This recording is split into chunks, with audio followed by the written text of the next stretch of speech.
Hey everybody, it's EJ again from the Siggraph show floor at the famous Maxon booth in glorious Los Angeles, California. Yeah, I don't know. Here, I am here with Beeple Crap, aka Winkelmann, Mike Winkelmann, and you just wrapped up your very first Maxon presentation. After how long have they been like bugging you to do one of these? Well, they asked me a while ago, and then I said no, and then they actually kind of just stopped asking me. And then I think there was kind of like a standing invitation, I guess, kind of maybe. And so this year it was like, I really want to go to Siggraph. You know, I've never been, so that's kind of where we are here now-ish. Whole story, bro. Inquiring minds really wanted to know. Yeah. Well, I mean, was it because when you stopped at NAB, so we did our last interview at NAB, and it was got amazing reviews, raving reviews, like holy crap, Beeple's real. Because I think that's like the first you've done tons of interviews. I know you did the Linda like little thing a while ago and stuff like that. But like when you went to NAB last year, were you like, oh, this is like pretty cool, I'm going to do the Siggraph? Definitely. Well, I decided to do Siggraph before that, but definitely, yeah, I definitely would like to go to NAB again and be there for more than 2 hours. But yeah, it's definitely, I definitely need to make it back to that again, because just this in general, and I haven't even really gotten a chance to walk around, but there's definitely looks like so many like awesome things. And this especially seems like it's more, there's a lot of things at NAB that are like kind of cool, but it's sort of like I'm not super into like cabling for like an industrial whatever. So I think, but every booth here looks like it's like, you know, super relevant to like what we do.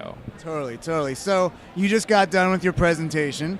So what did you do in your good old presentation there? You want to tell everyone what you did?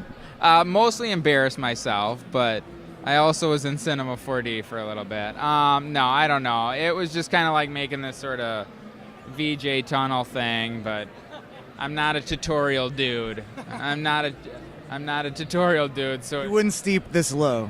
No, it just doesn't. I just feel like I'm not really a teacher, so it kind of felt quite awkward to me. So I mean, but I think the thing that I love the most is that, well, you even were asked what's the tech. Why didn't you freaking yell that shit about the freaking instances before I was like freaking struggling up there? Oh, well, because you're on the hot seat, you son of a bitch.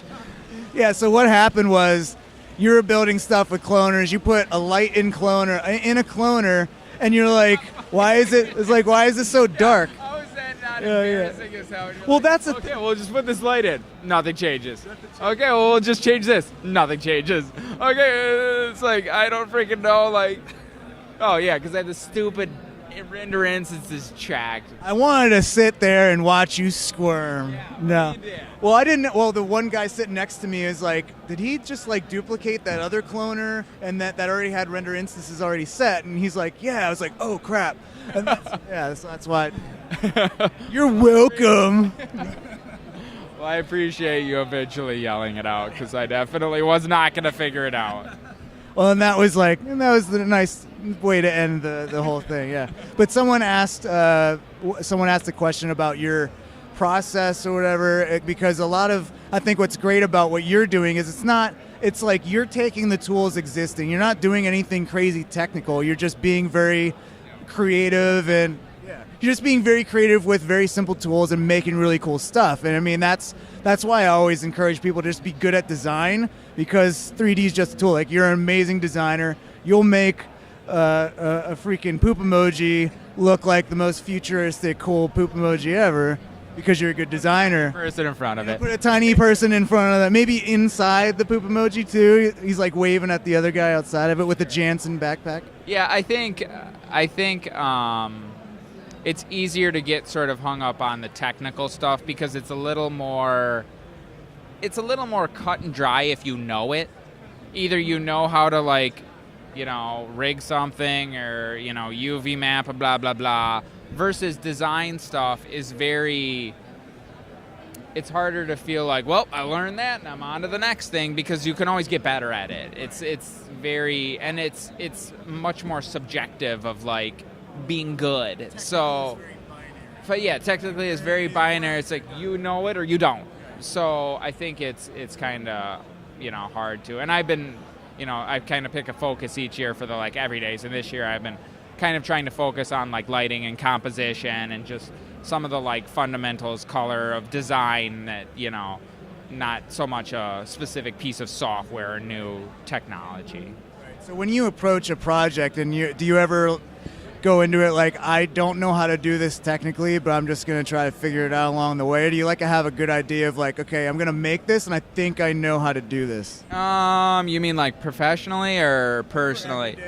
For every day. How do you approach each? I would say professionally, I try not to like overpromise too much. Like if I don't know how to do it or am pretty reasonably confident that it's not too outside my wheelhouse, I'll tell the client that it's like, yeah, you should probably find somebody else for this because I don't know how to do it. And you're going to be paying me to learn.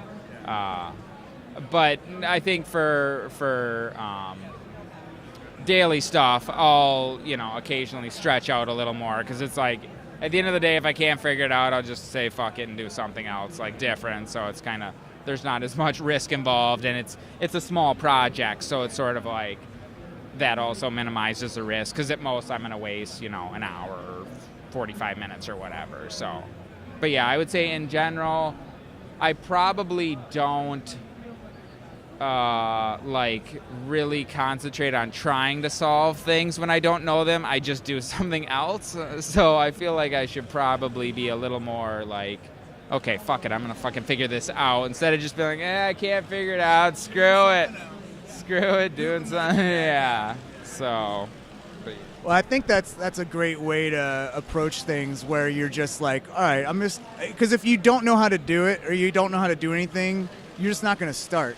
So I think it's just a good attitude to have, is like, screw it, well, let's just try this, because if I just sit here and don't do anything, I'm never going to make anything at all. Yeah, well, it's kind of like something has to come out at the end with like an everyday. So it's kind of like that also forces you to like try, and even if you can't figure out the solution, because there's always going to be like technical things where it's like, okay, I can't figure out the like absolute right way to do this, so I have to come up with a different solution. So it helps you kind of fudge it and get close enough, which is, even on any project, that's kind of oftentimes what happens. You kind of can't do always the most ideal way of like doing something. So you're focusing a lot on lighting now. I know you're using Octane, right? So like what's been some of the challenges of like, you are starting lighting because you think you have a weakness there and you want to get better at like cinematic lighting or something like that? Is this why you're kind of trying to beef up those skills? Yeah, I think just overall composition wise, I've got, a lot to learn. Lighting definitely,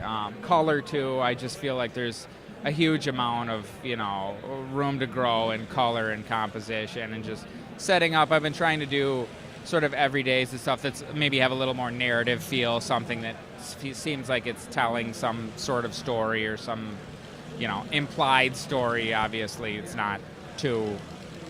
just one picture, but just trying to come up with something that has a bit more of a sort of cinematic kind of, illustrative feel to it, versus something that's just more of like a abstract kind of scene, I guess. Now, have you ever done like a series, like a Beeple triptych of like 3 different scenes, or like a bunch of different scenes that tell a story, like each one? Have you ever done that, or are they all like standalone everydays?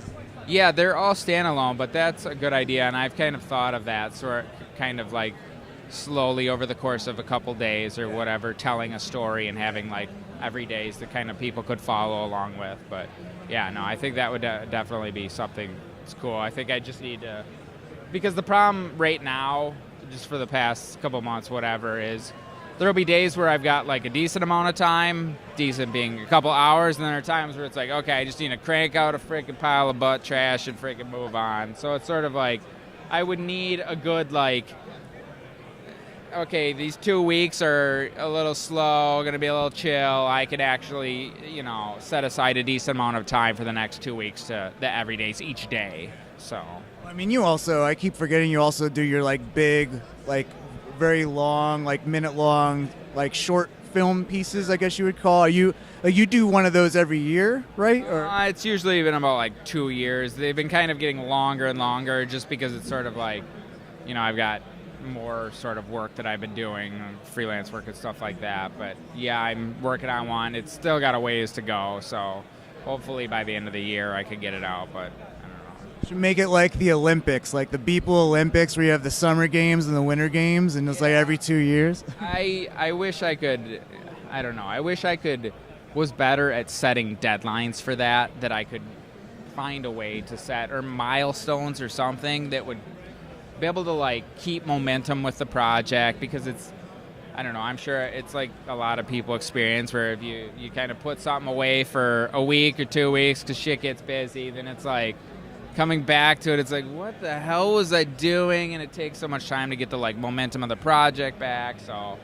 I feel like I need to come up with a better way to like keep short films moving forward, just to kind of. I mean, you really have no discipline or no drive to keep something going long term. That's one thing I know about you.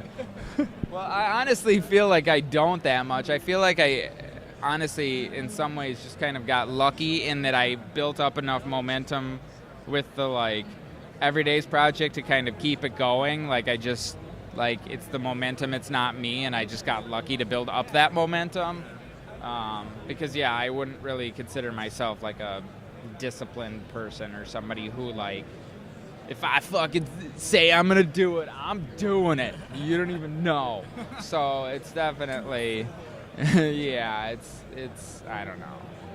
That's an isolated piece of my personality, I guess, kind of. Awesome. Well, you now officially have your own fan club called the Beeple's People. Where the Brograph podcast, that's a new segment called Beeple's People, which is actually a really cool thing. That we were a part of it last night on the podcast, where they take your everydays and they like critique it and like see what's going on, like try to figure out like, oh, this is like some octane scatter going on, all this other stuff, and try to make elaborate backstories for the rando dudes that are all over the place and stuff like that.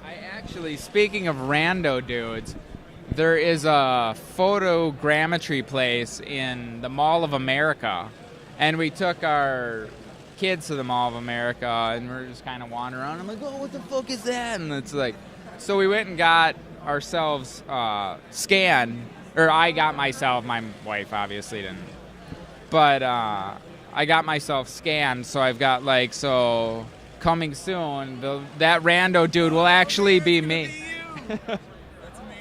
Can we do like 3D prints of like you? Yeah, that's what they mostly do. The company kind of, I wouldn't recommend them, to be quite honest. Their customer service has been pretty shit. But yeah, that's mostly what they do is 3D prints of like you scan yourself and you get your thing. So I came in there, I was like, I don't care about the print. I just want the FBX file of me. So like no Beeple bobbleheads in the future, like 3D printed.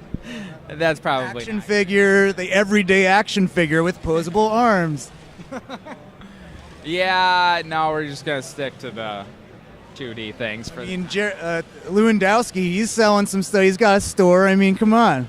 You want to make like a full-length body pillow? That chest thing? Yeah, $30,000 or something? Was it 30? I thought it was like $90,000. I don't know. Maybe it was 30. It was ridiculous. Yeah, it was just like, and I think I messaged him and was just like, is this like legit? And you're going to buy it, right? Yeah, it's like legit. And it's like, what the fuck? That's crazy, though. Someone's going to buy it. That's the sick thing about it. They do for his sake. It's freaking sweet as hell. Someone bought my chess set I'm taking next year up. Yeah, those pillows, though, are freaking creepy as shit. Beeple full-length body pillows with your 3D scan. I'm telling you. Take that idea, run with it. I'll just take 10% or something. Keep it in mind. All right, so you got one more presentation to go, right? When is it, and what are you going to be covering there? It's on Thursday morning. What time? 10:30. Pacific.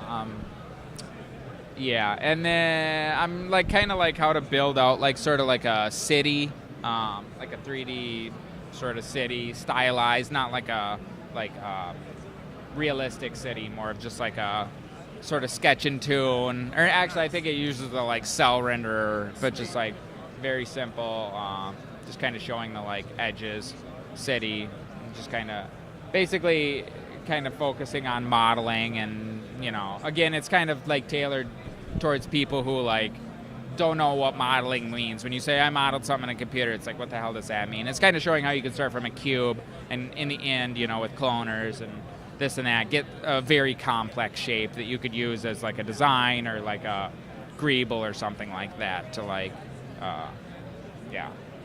Well, awesome. So Thursday, 10:30, watch this man live, and a full length one this time, maybe. Yeah. I don't know. I can't be in the audience to point out your render instances. Why not? So I'm leaving tomorrow. Awesome.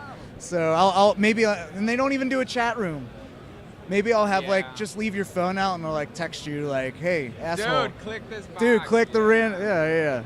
Yeah, sweet. Well, thank you so much. It's awesome to have you part of like the whole Maxon crew this year, and really appreciate you taking time out to talk to the little YouTube audience out there. I know everyone loves you. They want their full-length body pillows of you, and so they can cuddle with you at night. But that's it for now with Beeple here. Mike Winkelmann from the show at Siggraph at the Maxon booth. See you guys in the next interview. Bye, everybody.